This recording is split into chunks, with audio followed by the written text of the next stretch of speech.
নমস্কাৰ M.D.Taalksৰ অন্য এটা ভিডিঅ'লৈ আপোনালোকক স্বাগতম জনাইছো।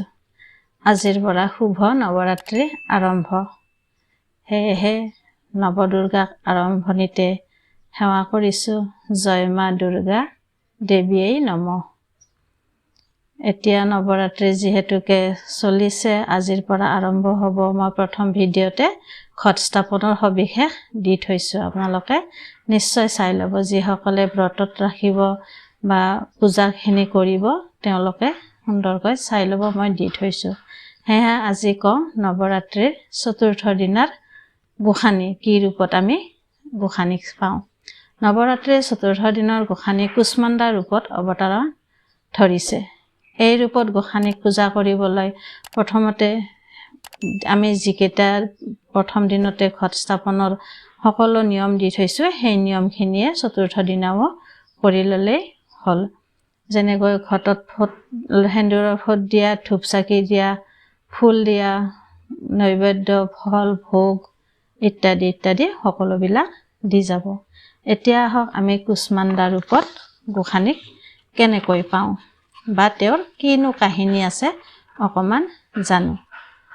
যেতিয়া সৃষ্টিৰ কোনো আৰম্ভণিয়ে হোৱা নাছিল, অৰ্থাৎ বিশ্ব ব্ৰহ্মাণ্ডত কোনো জীৱ জন্তু গছ লতিকাৰ আৰম্ভণি হোৱা নাছিল, তেতিয়াই মা কুষ্মাণ্ডা প্ৰভাৱত আমাৰ সৃষ্টিৰ আৰম্ভণি হৈছিল। অৰ্থাৎ কুষ্মাণ্ডাই অৱতাৰ ধৰিছিল আৰু তাৰ পাছতে সৃষ্টিৰ আৰম্ভণি হৈছিল।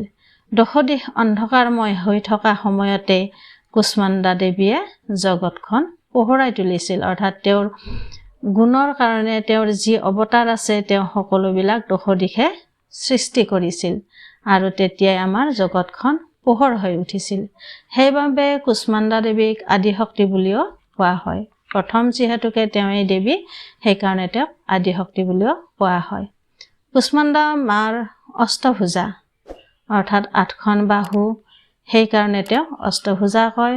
অষ্টভুজা দেৱীয়ে অৰ্থাৎ অমৃত কলহ, পদুম ফুল, ধেনু, বাণ, তৰোৱাল, কমণ্ডলু, চক্ৰ আদি লৈ তেওঁ অৱতাৰ ধৰিছে আৰু এই সকলোখিনিয়ে তেওঁ জগতৰ উপকাৰৰ হেতু যি যি কামতেই লাগে তেওঁক আৰাধনা কৰিলে এই সকলোবিলাক তেওঁ পূৰ্ণ কৰে।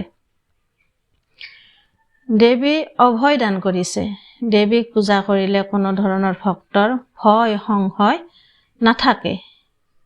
দেৱী নিজেই সিংহৰ বাহনত ঘূৰি ফুৰিছে। দেৱীয়ে সেয়ে সকলোকে নিৰ্ভীক হোৱাৰ কাৰণে আশীৰ্বাদ দিয়ে। দেৱী অধিক শক্তিশালী। তেওঁ হৈছে সূৰ্যমণ্ডলত বাস।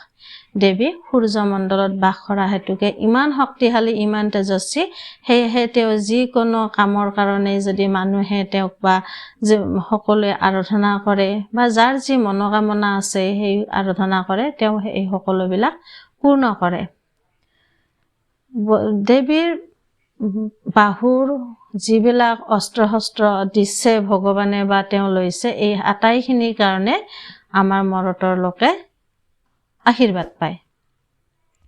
সূৰ্যমণ্ডলত থকা বাবে দেৱীক অধিক শক্তিশালী বুলি কোৱা হৈছে বা মই কৈছোৱে, আৰু তেওঁ অধিক তেজস্বী হয়। ব্ৰহ্মাণ্ডৰ সকলো বস্তুৱে তেওঁৰ প্ৰবাহতে চলাফুৰা কৰে। এই দেৱীক পূজা কৰিলে মনৰ সকলোবিলাক দুখ দুৰ্গতি, অপায় অমংগল, ৰোগ ব্যাধি সকলোৰ পৰা মুক্তি পায়। আৰু এই 9 দিনৰ ভিতৰত যিবিলাকে ব্ৰতত থাকি পূজা কৰিছে, দেৱীক আৰাধনা কৰিছে, তেওঁলোকৰ ব্ৰতৰ কাম অতি সোনকালে পূৰণ হয়। মা দেৱীয়ে ভক্তক আশীৰ্বাদ দিয়ে। তেওঁলোকৰ মনৰ কামনা দেৱীৰ সোনকালে ওচৰ পায় বুলি বিশ্বাস আছে।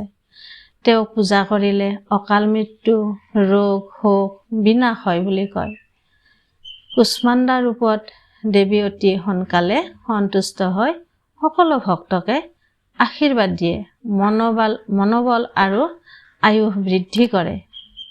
যদি ঘৰত কোনো শয্যাশায়ী ৰোগী আছে, এই ৰোগীজনে যদি কুষ্মাণ্ডা ৰূপৰ অৱতাৰত ব্যৱহাৰ কৰা, অৰ্থাৎ তেওঁৰ ঘটত থকা পানী শয্যাশায়ী ৰোগীজনক খুৱাই দিয়ে বা গাত ছটিয়াই দিয়ে তেতিয়াহ'লে তেওঁ আৰোগ্য হয় বুলি বিধি বিধান আছে। সেয়েহে কুষ্মাণ্ডা দেৱীক আমি পূজা কৰোঁ, আৰাধনা কৰোঁ আৰু আমি সকলোৱে তেওঁৰ আশীৰ্বাদ পাওঁ। এইখিনি আছিল কুষ্মাণ্ডাৰ বা দেৱীৰ কাহিনী। আৰু বহুতো আছে, তাক বিভিন্ন কিতাপত বিভিন্ন ধৰণে বৰ্ণনা কৰা আছে আৰু মই যিখিনি পাৰিছোঁ সেইখিনি আজি আপোনালোকক ভিডিঅ' আকাৰে দাঙি ধৰিছোঁ। শেষত কুষ্মাণ্ডা দেৱীৰ জপ কৰিব। কুষ্মাণ্ডা দেৱীৰ ঘটৰ ওচৰত যি চাকি ধূপ ধূনা অইন দিনাৰ দৰে দিছে আজিও দিব বা চতুৰ্থ দিনত দিব বা গোটেইকেইদিনে দিব লাগিব, তাৰ ভিতৰত চতুৰ্থ দিনতো দিব আৰু জপ মন্ত্ৰ অৱশ্যে উচ্চাৰণ কৰিব। জপ মন্ত্ৰ হৈছে ওম এম হিম ক্লীম কুষ্মাণ্ডাই নমঃ। এনেকৈ আপুনি 11 বাৰ উচ্চাৰণ কৰিব আৰু দেৱীক মনৰ সকলো কথা ব্যক্ত কৰি আৰাধনা কৰিব। নিশ্চয় সুফল পাব আৰু মনোকামনা পূৰ্ণ হ'ব। সন্ধিয়ালৈ চাকি ধূপ ধূনাৰে আৰতি কৰিব আৰু সেই দিনাৰ পূজাবিধি তেনেকৈয়ে সমাপন কৰিব। ধন্যবাদ। ভিডিঅ'টো লাইক কমেণ্ট শ্বেয়াৰ কৰিব আৰু চেনেলটো ছাবস্ক্ৰাইব কৰিব। ফেচবুকত মোৰ একে নামৰে ফেচবুক আছে, ফেচবুক পেজটো ফ'ল' কৰিব। ধন্যবাদ।